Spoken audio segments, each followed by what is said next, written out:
Bonjour Raymond, comment allez-vous? Bien, bien. Bien. Ouais, tout se passe bien. Qu'est-ce que vous pensez quand vous êtes rentré dans la salle de tout l'engouement pour le poker, les tables en place? Ah, Quelle impression? c'est ça. J'ai l'habitude quand on joue au poker, c'est des salles avec des plafonds bas, avec, je veux dire, avec une espèce de, un peu un confinement. Et je trouve que là, on parle souvent de Las Vegas. J'avais fait le tournoi là, là-bas, c'est une grande salle énorme avec des plafonds. Je veux dire, c'est terne, c'est écrit. Et ici, il y a un cadre exceptionnel. Rien que pour ça, je veux dire, ça vaut le déplacement, ça vaut le coup de venir ici pour faire ce tournoi parce que vraiment, c'est magnifique. Et en plus, j'aime bien, moi, l'ambiance de ces tables, ces gens qui se préparent, qui sont là dans l'attente de quelque chose. Il y a un moment de, pas de stress, mais d'émotion. On sait qu'on va partager quelque chose, on va se battre un petit peu, mais que c'est dans un cadre en plus, là, vraiment sympa, agréable. Voilà, non, je suis vraiment, c'est un plaisir. Vous êtes là en tant qu'acteur, observateur, joueur, plusieurs. Un petit peu tout, un petit peu tout. Acteur, oui, parce qu'on ne peut pas être juste spectateur dans ce genre de truc. Je suis spectateur du décor, de la mise en place, de ce qu'il y a, de tout ce qui est posé là dans cette salle qui est magnifique. Après, je vais être acteur, parce qu'en plus, c'est un tournoi où on donne nous-mêmes. Il n'y a pas de croupier, donc il va falloir distribuer. J'espère m'en sortir de ce côté-là. Donc c'est les deux un petit peu. Comment vous êtes venu au poker? Oh, il y a longtemps, c'était avec Estelle, ma compagne, et elle devait faire une émission de poker au moment où il y avait beaucoup d'émissions de télé. On lui avait demandé d'en faire une et lui demandé si je voulais participer, mais on avait jamais joué, donc pendant 3 semaines, on s'est initié pour dire bon, ça se joue comment il faut faire, voilà, pour avoir les rudiments. Et puis j'ai trouvé qu'il y avait, j'ai dit la part de chance existe, mais qu'on peut l'améliorer, ce pourcentage avec le poker. Il y a des jeux où on ne peut pas. Donc il y a une vraie relation face à quelqu'un. On joue aux cartes, j'aime les cartes. Naturellement, à la base, déjà, tous les footballeurs de mon époque jouaient aux cartes. Et c'est un autre jeu, c'est un jeu, je dirais peut-être plus individuel, mais où on joue avec les autres, contre les autres. J'adore ce jeu. Je crois qu'Estelle a ses soirées poker de son côté de temps en temps, non? On fait de temps en temps des soirées comme ça. Il y a le côté convivial du poker, parce que nous, ça nous arrive, on est invité, on invite. C'est un repas poker en fait. On invite des gens plutôt que de se dire on se met à table et comme Coluche, et toi ça va, et moi ça va, et toi ça va, au bout d'un quart d'heure. En jouant au poker, on parle, on mange, on joue, on discute et ça reste voilà, très, très soft, très sympa. C'est plus un prétexte pour rassembler les gens que de jouer en se disant on va prendre de l'argent à l'un ou à l'autre, c'est pas du tout ça. Voilà. Quel genre de joueur vous êtes à table? Une série. Moi l'objectif c'est de tenir le plus longtemps possible. Donc voilà, à moins d'un coup malheureux, voilà, le truc perdasse contre quelque chose. Sinon, ils le savent, moi, en dessous de dame, je fais attention. Mais quand ils savent que j'y vais, c'est que ça se situe, voilà. Paire de dames, paire de roi, paire d'as, au moins ils sont tranquilles. Vous essayez de déstabiliser ou quoi plus? Non, parce que moi c'est vraiment un truc plaisir, participer à quelque chose. Je suis pas un grand joueur, pas du tout. Je joue pas pour gagner de l'argent, pour gagner tout ça. Je joue pour passer des bons moments avec des gens. Voilà, si la table est sympa, si on discute, ça me va très bien. Est-ce qu'il y a des sensations qui sont proches de celles de l'entraîneur ou du joueur de foot? Je me suis rendu compte à un moment, oui, c'est le cœur, on est assis, on bouge pas, et tout d'un coup on a des pulsations qui montent, 180, ça m'est arrivé de compter, et de dire sur des mains comme ça, on se dit qu'est-ce qui va se passer, et on a les pulsations, des manifestations physiques qui correspondent à, on transpire, on peut trembler, mais les pulsations c'était un truc que j'imaginais pas, je disais on peut avoir un peu de sueur, et tout d'un coup, zoom, et il faut maîtriser ça.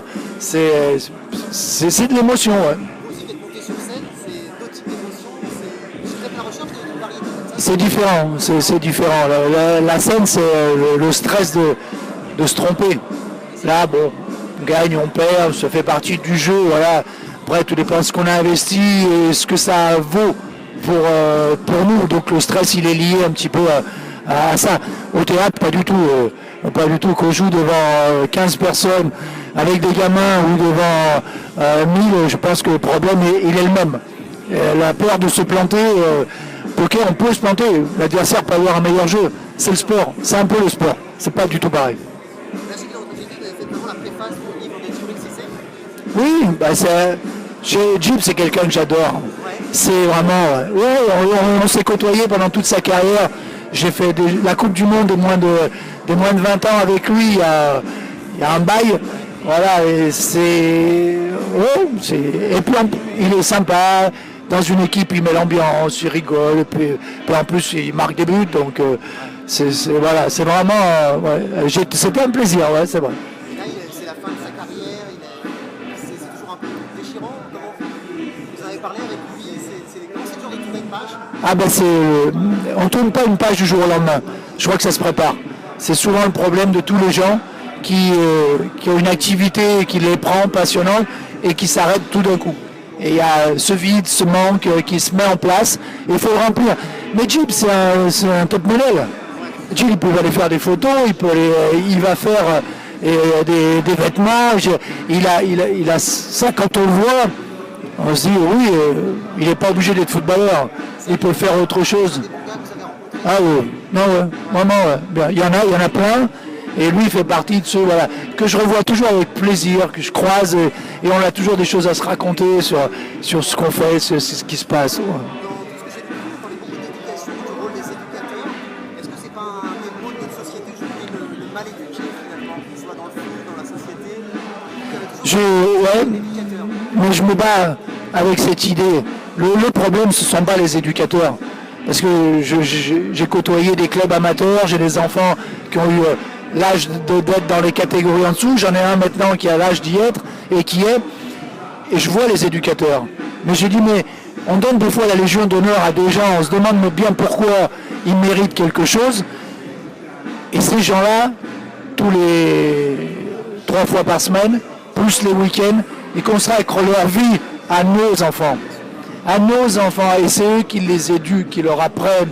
Et tous ceux que j'ai vus, c'est des gens extraordinaires qui sont là, c'est des vocations, c'est des éducateurs. C'est les curés d'il y a 100 ans, quoi. Voilà, pour l'éducation. Et c'est vraiment ces gens-là qui amènent et qui font la seule éducation qui reste. Cette éducation est pervertie après par quoi? Par la médiatisation et l'argent. C'est ceux-là qui ont des problèmes. Ça me désole parce que quand j'entends des gamins de 8-10 ans, on leur dit qu'est-ce que tu veux faire plus tard? Ils disent je vais devenir footballeur. Pourquoi? Et ça m'est arrivé, je l'ai fait dans les écoles, mais qui me sortent parce que je vais pouvoir m'acheter une maison, une belle bagnole, j'aurai plein de gonzesses. Et bien à 10 ans, ils m'ont dit ça, entre 10 et 12 ans. Et j'ai dit mais attendez, stop. Et je leur ai fait écrire en plus. Et à chaque fois c'est ce qu'on entend. Et je trouve que c'est dommage. Mais c'est pas leur faute. C'est le milieu qui est autour. Quand on lit les journaux, on entend quoi? Le foot, on ne parle pas du travail à l'entraînement, des efforts qu'il faut faire, de l'esprit qu'il faut avoir pour faire une équipe. On parle de quoi? De combien il gagne, de quelle bagnole il a, de la dernière connerie qu'il a bien pu faire. C'est vrai que c'est devenu un show, c'est devenu du spectacle.